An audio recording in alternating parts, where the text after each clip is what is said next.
Chaos in Brazil as thousands storm the country's capital protesting October's election results. Supporters of far-right former President Jair Bolsonaro unwilling to accept his defeat to Luiz Inácio Lula da Silva, otherwise known as Lula, seen here tonight in an emergency address, promising harsh consequences as Bolsonaro's election deniers smashed windows, wreaking havoc inside and out of the country's Congress, Supreme Court, and presidential palace. U.S. Secretary Blinken tweeting in part, quote, "Using violence to attack democratic institutions is always unacceptable.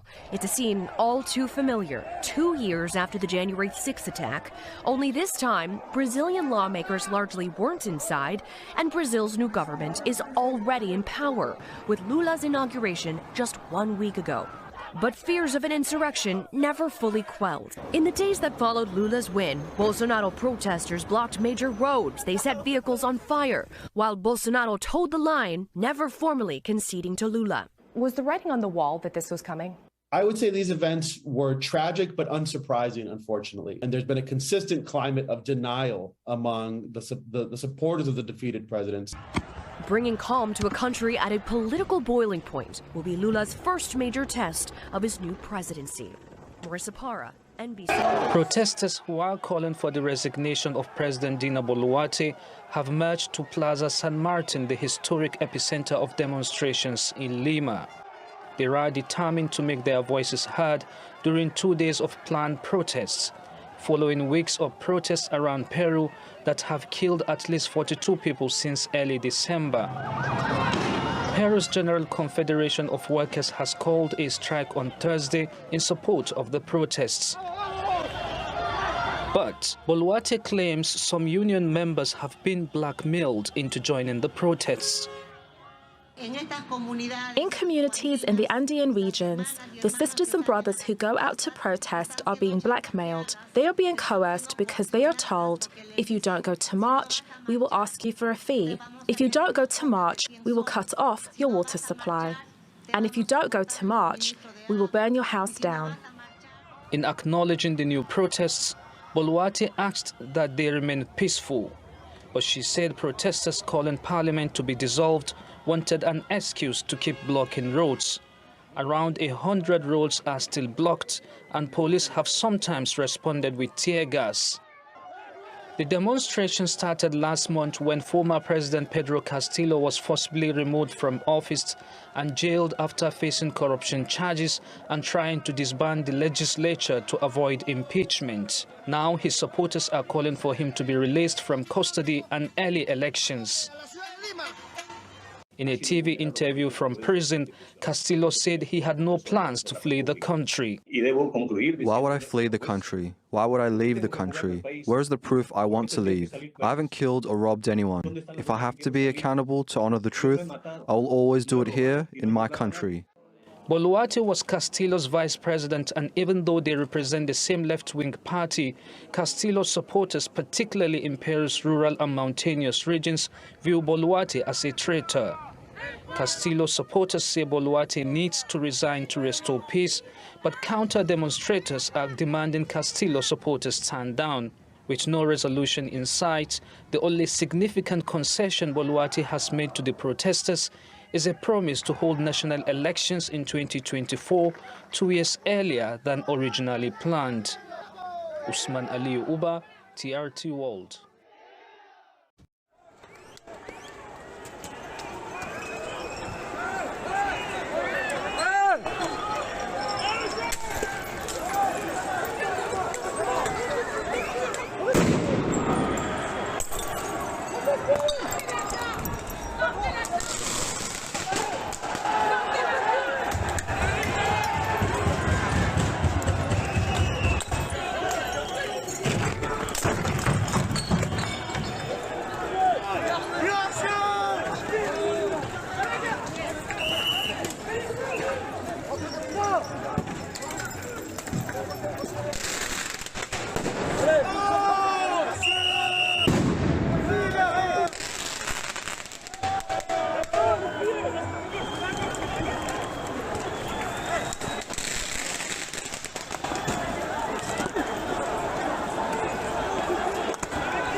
These people have run out of patience.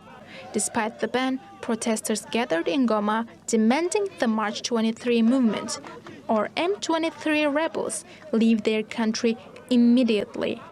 The police responded with tear gas and arrested about a dozen people, sparking more anger.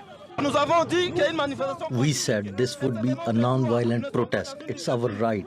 We are not in a dictatorship. The Constitution gives us the right to protest. It's our legitimate right. We can't stay indifferent to this situation. About 500,000 people have been displaced because of the recent violence in DRC. In November, East African regional leaders brokered a ceasefire and formed a joint military force to ease the unrest. But the public believes they have failed the task.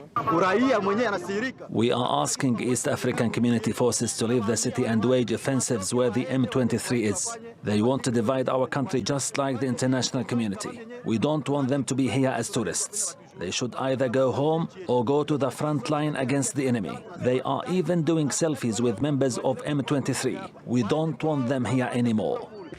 According to the ceasefire deal, the Tutsi-led M23 rebels were supposed to pull out by mid-January, but the UN says the group seized new territory elsewhere. The rebel group says it's the Congolese authorities who are breaching the deal.